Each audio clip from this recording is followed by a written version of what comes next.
I would like to thank Professor Coriu for his beautiful presentation. I also realized I can understand a bit of Romanian, which I was not expecting. And he also nicely introduced some concepts that will make my life easier now. In this presentation, I will focus on therapies for hereditary ATTR amyloidosis. And as we already heard from Professor Coriu, we have different points in the amyloid cascades where we can act therapeutically. So, starting from the production of the TTR amyloidogenic precursor at the level of the liver. I already mentioned to you the fact that for decades the only therapeutic approach was liver transplantation as a sort of surgical therapy, but this, the reduction of the production of the TTR monomers can be nowadays achieved in an easier way pharmacologically, thanks to gene silencing and also genome editing approaches, as we will hear, which is even better because we are also reducing the supply also of the wild-type protein, not only of the mutant one, which, as we heard, is very important because if patients have already amyloid deposits, and just the liver transplantation is not helping much because also the wild-type protein coming from the transplanted liver can go on and deposits in the heart and the nerves.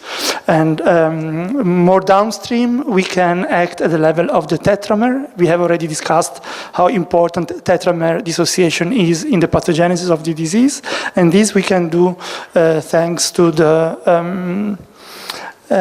these tetramer stabilizers, as we will discuss. And both approaches, the silencing and editing and TTR stabilizer, are acting at the level of the amyloidogenic precursor. They are not doing anything to the amyloid that has already deposited in the heart and the nerves and the other tissues. And regarding this, there is an ongoing effort at trying to develop anti-amyloid immunotherapies that should act at the level of the deposited amyloid in the target organs and should enable their removal from there. And I will discuss briefly about this as well. These slides depict the temporal, the timeline of development of drugs already used in the clinics or under clinical developments for historical reasons and for ease of diagnosis of the neurologic phenotype in the hereditary forms. The very first drugs that we are currently using in the clinics today against TTR amyloidosis were developed in the context of hereditary ATTR amyloidosis with polyneuropathy. But more recently, we got much better in recognizing and diagnosing cardiac involvement, and also we appreciated that wild-type ATTR amyloidosis is much more prevalent than the hereditary ones. Also, trials are potentially a bit easier because we have imaging, biomarkers, and functional tests for studying these patients. So this approach of testing the drugs first in the neuropathy, in the hereditary amyloidosis with neuropathy, and only later in the cardiomyopathy setting has totally changed. And the most recent drugs that have been developed and those that are currently under development are actually tested in the context of the transthyretin cardiac amyloidosis, wild-type, and hereditary. So because of these historical reasons, at the moment we have way more therapies for hereditary forms with neurologic or with mixed phenotype than we have for hereditary forms with cardiac-only phenotype or for the wild type. So we have two different stabilizers, tafamidis and acoramidis, that has been very recently approved, and gene silencing with siRNA and antisense oligonucleotide, patisiran, vutrisiran, inotersen, and very, very recently approved eplontersen. So we'll go through the different classes of drugs, starting from TTR tetramer stabilizers. We already mentioned how important is tetramer dissociation as the very first and rate-limiting step in the pathogenesis of the disease. So the tetramer must dissociate and to release the monomer, which then misfold and aggregate and form amyloid deposits. And so this is very first important step in the disease. And we already mentioned that clinical observations further confirm this because the disease-causing mutations are indeed destabilizing tetramers and are are favoring the dissociation. And another very important clinical observation that was done was the identification of a special mutation that is a threonine 119 methionine mutation, which turned out to be a stabilizing mutation. I'll tell you a bit more about the story of this discovery. So in Portugal, where there is the early onset, highly prevalent Wild-30 aggressive mutation, and while following many families and patients with this disease, investigators realized that there were some subjects that were still carrying the Wild-30 mutation, but they had a second mutation on the other allele, so the two mutations are in trans, and the other mutation was the threonine 119 methionine mutation, and these subjects were particularly preserved from the development of the disease. They were basically not affected, despite this is a very aggressive, highly penetrant mutation in this endemic area. And this led to very extensive biochemical and biophysical studies. So patients having two mutations in trans can basically build up 5 different types of TTR tetramers based on the relative presence of one or the other variant TTR monomer in the tetramer.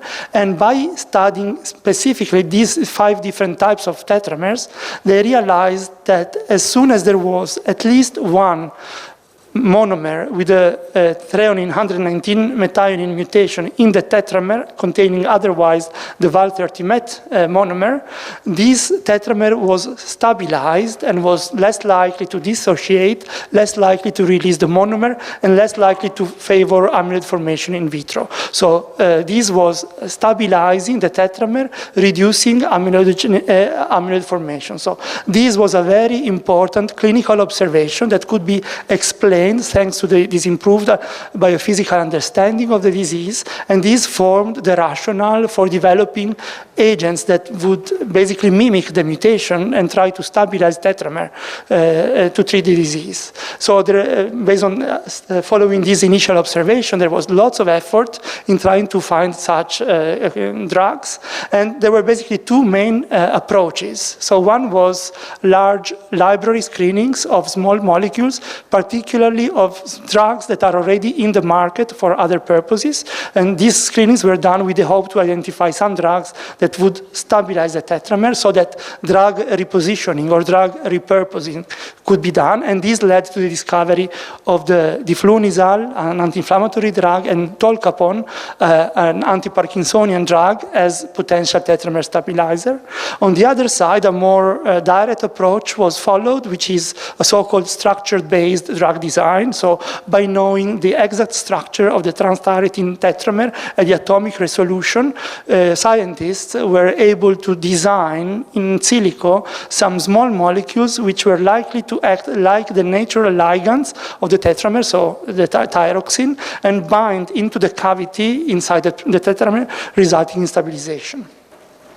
And the first-in-class tetramer stabilizer, which was developed and proved to be very effective in this, was tafamidis, coming from the work of Dr. Jeffrey Kelly. And this is indeed mimicking the natural T4 ligand of trans-tyrosine and is capable of binding at the dimer-dimer interface of the tetramer, stabilizing this in a dose-dependent fashion. This was extensively tested in the clinics, first as tafamidis meglumine 20 milligram in the hereditary TTR with neurologic involvement, which led to the approval, as we heard, and more recently it was also tested in the context of the ATTR with cardiac involvement, hereditary and wild type, either as 80 milligram of tafamidis meglumine or 61 milligram tafamidis, which are bioequivalent.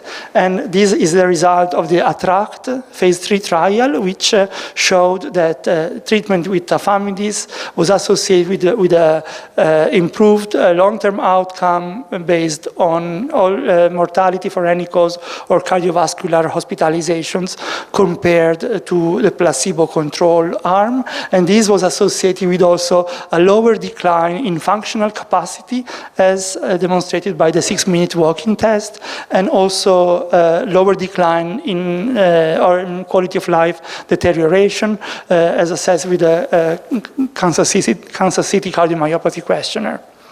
This trial had an open label extension phase in which all the patients were allowed to be treated with tafamidis 61 milligram independently of the previous treatment as either tafamidis or placebo. And this was an important part of the study because, first of all, it showed that the patients that were initially treated with placebo and then switched to tafamidis had a better outcome than what could be extrapolated from the initial placebo. Of course, this part of the study is not controlled for. But apart from this, the other very and even more important observation of this part of the trial is that even if the patient at some point got treated with tafamidis, they were not performing as good as the patient that were originally treated with tafamidis and continued to be treated with tafamidis, suggesting again that early intervention is very important. And this concept was already evident in the with the initial results of the ATTRACT study because it was already quite evident, and this was then further confirmed with some follow-up studies from the ATTRACT study that the patients that were benefiting most from the treatment with tafamidis were those that had a functional class, New York Heart Assessment class 1 or 2 compared to patients in NIA 3 class when they started therapy. So the earlier we diagnose the patients, the earlier we start with a disease-modifying therapy, the better outcome we see. Another important sub-analysis of the ATTRACT trial was a post-hoc analysis on patients who were ultra-octogenarian, so more than 80 years of old when they were treated with patients, and also in these very elderly subjects, tafamidis was associated with an improved long-term outcome compared to the placebo control. Apart from tafamidis, there is a second newer molecule that has been developed following the very same approach with the structure-based drug design. It's again another tetramer stabilizer. It's called AG10, and for lately acoramidis. The mechanism of action is rather similar to tafamidis, so it's hyperstabilizing TTR tetramer, and based on some comparison, it looks like this is slightly more potent than tafamidis, especially in TTR tetramers from patients with the mutant TTR. So potentially for hereditary forms, this should be even stronger than tafamidis. And indeed, there was a blinded comparison in vitro studies in which all the different available TTR stabilizer were compared, including tafamidis and acoramidis coming from the structure-based drug design, and tolcapone and diflunisal coming from the library screening for drug repurposing that I mentioned to you, or a control. And this blinded comparison showed that acoramidis is indeed superior to all the other tested drugs. The drugs was tested in the context of transthyretin-related cardiomyopathy, wild type and hereditary, as I mentioned. And this is the attribute cardiomyopathy trial, a phase 3 trial controlled with placebo, which showed superiority of acoramidis towards placebo. The endpoint, the primary endpoint, was again a composition of any death and cardiovascular hospitalization, cardiac biomarker and functional analysis, and all the different these hierarchical endpoints were met, and also in some additional secondary endpoints of the study, including functional capacity and quality of life, acoramidis treatment was superior compared to placebo. So it's indeed an effective drug. The second approach that we mentioned is by reducing the supply of the TTR at the level of liver through gene silencing or eventually even genome editing in vivo. So the inspiration and the rationale for this kind of approach comes from old studies done in the 90s, which showed that at least in mice, the transthyretin gene is dispensable because TTR knockout mice are viable, fertile, have a normal lifespan, even if they have vitamin A deficiency. So this basically was a proof of concept that provided that vitamin A is replaced, then we can basically cope without the presence of TTR. It's also because most of the transporting function of TTR can be performed by other proteins in the circulation, mostly albumin. So we mentioned that there are these neuroprotective functions of transthyretin before, but we should keep this in mind. But on the other hand, we should also remember that the current approaches that are followed for silencing or genome editing at the level of TTR are targeted against the hepatocyte. So what we are acting is at lowering TTR production at the level of the liver. So we are lowering plasma TTR. We shouldn't be acting at the level of brain-borne TTR.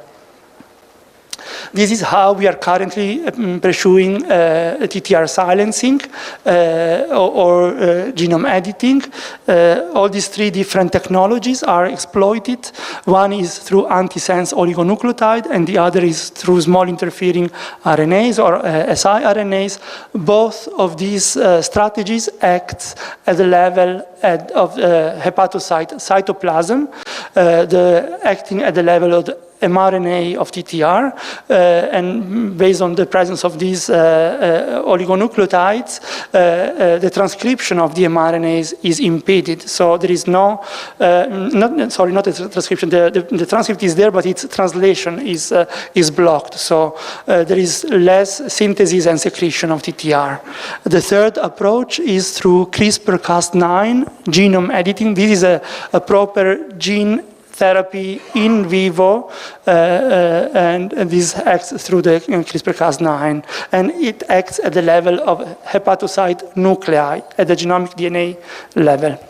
The agents that we have in use at the moment are as antisense oligonucleotide inotersen and plontersen. For small interfering RNA, patisiran and vutrisiran, they all have been approved for one or two indications, and the one that is still under clinical development is a genome editing CRISPR-Cas9 approach using this nexiguran-ziclumeran.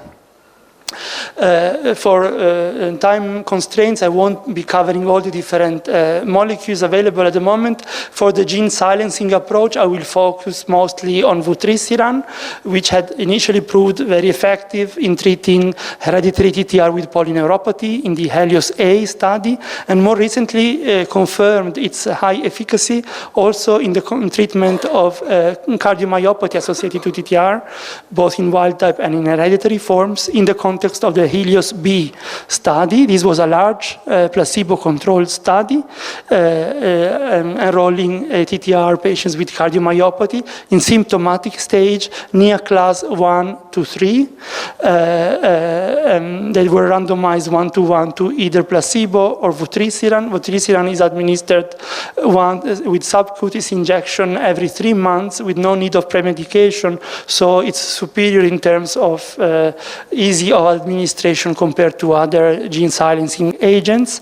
In the trial, co-treatment with tafamidis was allowed, and there are some sub-analyses also in the monotherapy group, so either placebo or vutrisiran, or the tafamidis therapy group, so tafamidis only versus vutrisiran plus tafamidis group. And the trial met its endpoint, its primary endpoint, that was again a combination of overall survival and hospitalization for major cardiovascular events, with a clear survival advantage for vutrisiran. The trial also met all the secondary endpoints, which included the change in functional capacity with the 6-minute walking test, the quality of life, all-cause mortality, and also stability of NIA class. And these were met both in the overall population and also in the monotherapy population, so in placebo versus vutrisiran. These are the data on the overall survival, so death for any cause in the overall population, vutrisiran and placebo, with a clear advantage. And that is even more pronounced if we only compare patients that are treated with vutrisiran versus placebo. When we are looking at patients that are treated with tafamidis, so there's no real placebo here, all the patients that are treated with tafamidis, some also receive vutrisiran on top of tafamidis. In this subsetting, there is no statistically significant difference, but only a trend. And this is because tafamidis per se is already having a positive impact in these patients. And these are the data on the NT-proBNP levels in the overall populations, even more pronounced in the monotherapy population. So when we are really comparing only placebo versus vutrisiran patients, not looking at the patients co-treated with tafamidis. Coming to genome editing, the current approach is using the CRISPR-Cas9 technology. So this is a very sophisticated in vivo gene therapy approach. So we are basically administering two molecules. One is a guide RNA for targeting the TTR gene, and the other is an mRNA encoding for the Cas9 endonuclease. These two RNA molecules are encapsulated into lipid nanoparticle that is opsonized with ApoE. It's infused once in a lifetime, single injection, and this is taken up by hepatocytes thanks to the interaction of ApoE1 on the surface of the lipid nanoparticle with LDL receptors. It enters the endocytic compartment. The RNA species are released in the cytoplasm. The mRNA for Cas9 is translated into the protein, so the Cas9 endonuclease is produced. It couples with the S-guide RNA against the TTR. It forms a ribonucleoprotein that enters the nucleus. And at the level of the nucleus, thanks to the S-guide RNA, the TTR gene is targeted, and the Cas9 endonucleases introduces a double-strand break in the genomic DNA. And as a consequence of this, DNA repairing mechanisms are starting, which in most of the cases results in insertions or deletions, so small indels, which will eventually lead to frame shift mutations, inactivating, so knocking down the gene. As you can imagine, this approach was heavily tested preclinically before going into the clinics. These are data on human, primary human patient-derived hepatocytes treated with these agents. And we also have in vivo data from non-human primates that were treated with the homologous sequence against the TTR in the non-human primate gene. And these data clearly show that this approach works, leading to inactivation of the gene and dramatic reduction in the mRNA and in the production of the protein. And when looking at the genome level in the liver of the non-human primates that were treated with this agent, in almost all the cases, in more than 99% of cases, the only mutation that was introduced in the genome of these animals was insertion of deletion of one unique base, which was then leading to frame shift, early stop codon, and this gene knockdown. The approach was then tested in the clinics in a very first in human trial with 6 patients with hereditary TTR and polyneuropathy, treated with 2 different doses, 0.1 and 0.3 milligram per kilogram of the agent. It was a proof of concept study, which indeed showed a rapid reduction of TTR production, which in the 3 patients receiving the higher 0.3 dose achieved minus 87% of the initial baseline levels of TTR, so very potent reduction. The study went on, on a larger patient population, 36 patients, this time with cardiac involvement, both wild type and hereditary. There were 50% of patients in NIA class 3, 30% had hereditary forms, so a challenging setting with symptomatic severe disease. These patients were treated with 2 different doses of this agent. Again, only 1 treatment in a lifetime. These were higher doses than those tested earlier, and the main endpoint was TTR level, and indeed, in the study we had, again, rapid, sustained, and durable, because this time the follow-up was 24 months of TTR silencing. So the agents do work. They silence efficiently the TTR gene. There were some exploratory secondary endpoints in this trial. This, of course, was not a controlled trial. There was no control arm, so we can't really conclude about efficacy. But as I told you, we had very severely symptomatic patients, and within 12 months of follow-up, of clinical follow-up of these patients, there were no signs of clinical progression by judging through cardiac biomarker, 6-minute walking test, and quality of life. So there were no signal of deterioration or clinical progression in a challenging setting of severely affected patients, which is regarded as a very promising approach. And based on this very promising data, a much larger study has been designed, which is a phase 3 placebo-controlled trial, which is the magnitude trial that is currently enrolling. It's aiming at enrolling more than 700 patients, which will be randomized 2-to-1 to receive either placebo, the arm 1, and nexiguran, ziclumeran with double amount of patients in this arm. This will be done in the setting of cardiac, amyloid, TTR-related, wild type or hereditary. Patients will be stratified based on the disease stage, the genotype, wild type, and hereditary, and also based on whether tafamidis is also administered based on the clinical practice in the different countries. We are also participating to the trial, and the primary endpoint, again, is a composite endpoint of cardiovascular-related mortality and hospitalization, but there will be key secondary points, functional, quality of life, also and the trial is currently ongoing. The last approach is on immunotherapy. First of all, in recent years, we are accumulating lots of knowledge regarding the structure of amyloids in different types of amyloidosis, and in the context of TTR, cryo-electron microscopy studies are clearly showing that TTR fibrils from patients with wild type or hereditary, from different tissues and with different mutations, do have the very same TTR structure, which is a strong rationale for trying to develop anti-amyloid antibodies against this specific structure.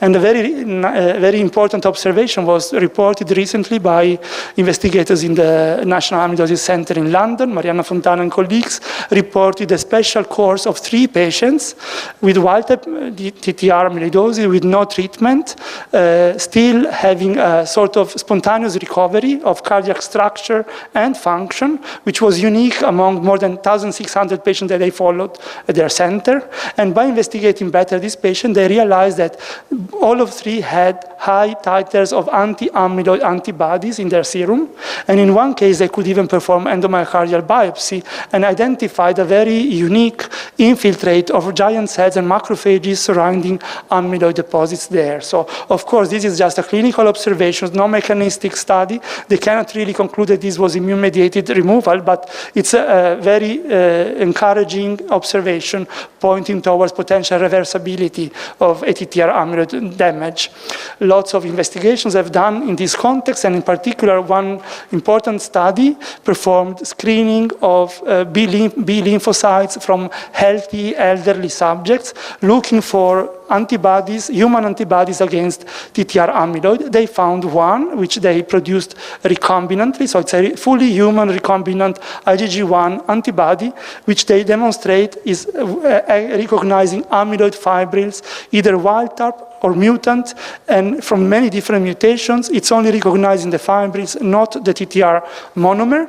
And as they could assess with different biophysical tools, with immunohistochemistry, they demonstrated that it can recognize amyloid deposits in situ in different organs, also again across different mutations. And they even had preclinical data in a mouse model in which they were injected patient-derived amyloid fibrils subcutaneously in the mice, treating then the mice with either an isotype control, so an irrelevant antibody, and this specific antibody. And only when mice were treated with this antibody, there was a phagocyte-mediated removal of amyloid. So very promising. This is being currently tested in the clinics. There was a phase 1 trial in 40 patients with ATTR cardiomyopathy, symptomatic heart failure, treating once per month with this antibody. This was phase 1, and no particular safety signals emerged.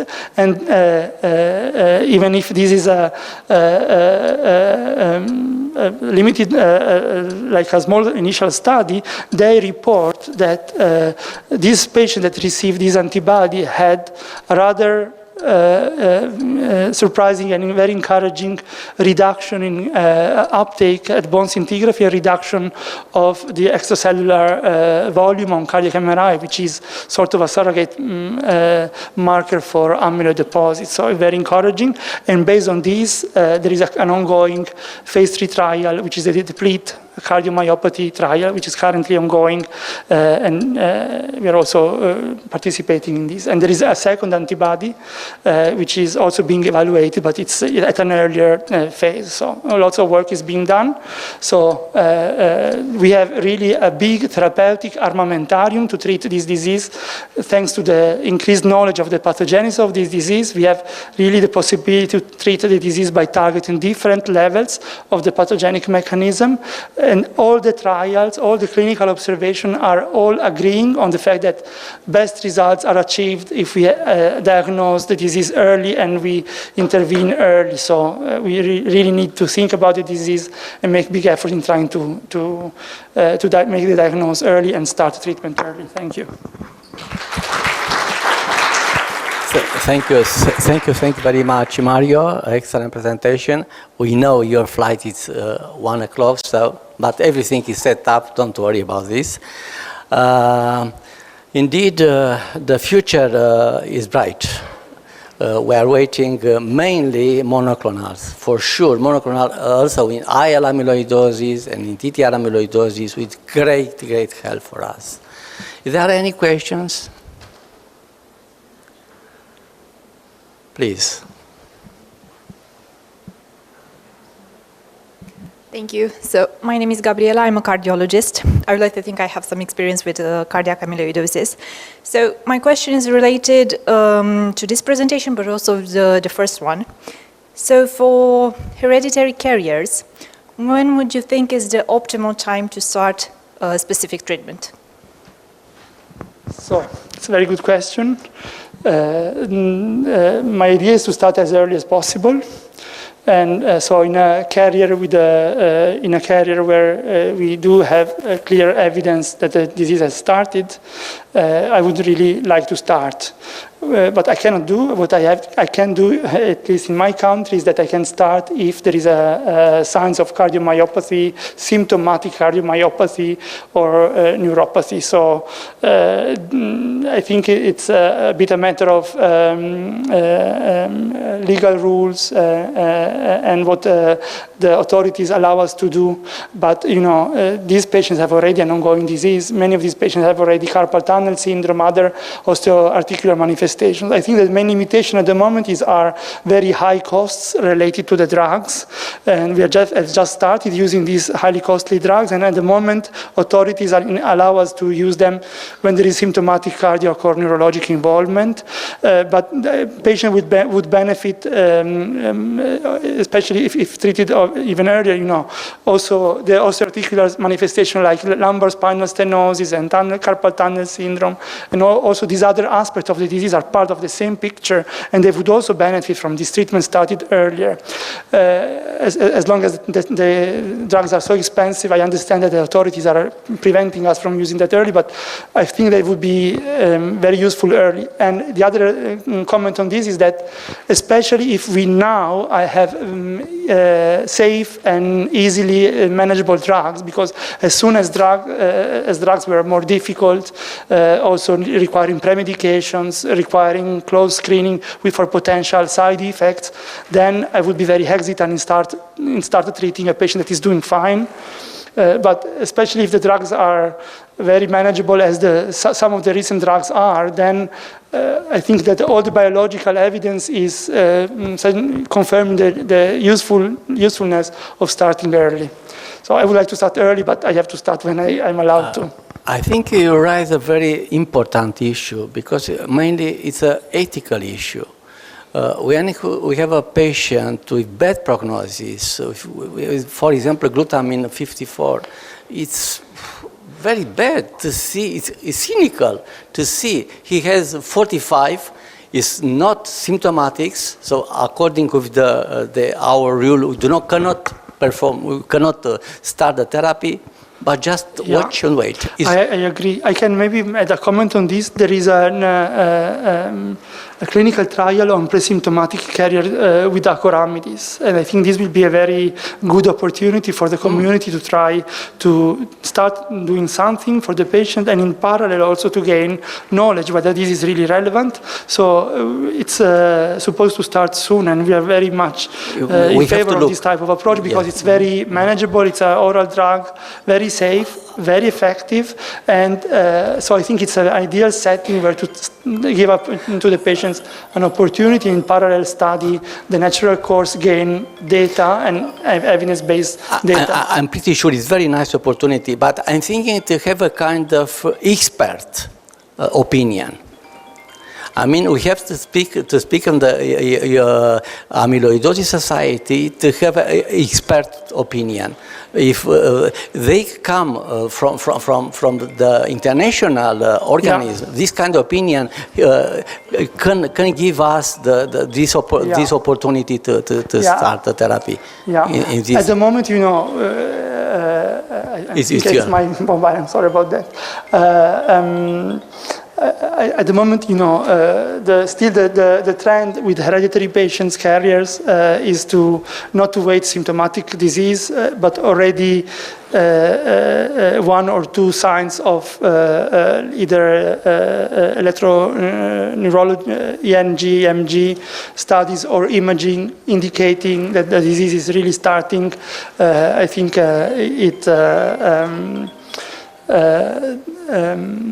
this is a potential for treating these patients, and maybe skin biopsies might be useful because the reduction in fiber density in the skin biopsy is very early. So this you should consider this possibility. Okay, sure. Thank you. We have to close up. Thank you very much, Thank you. Mario.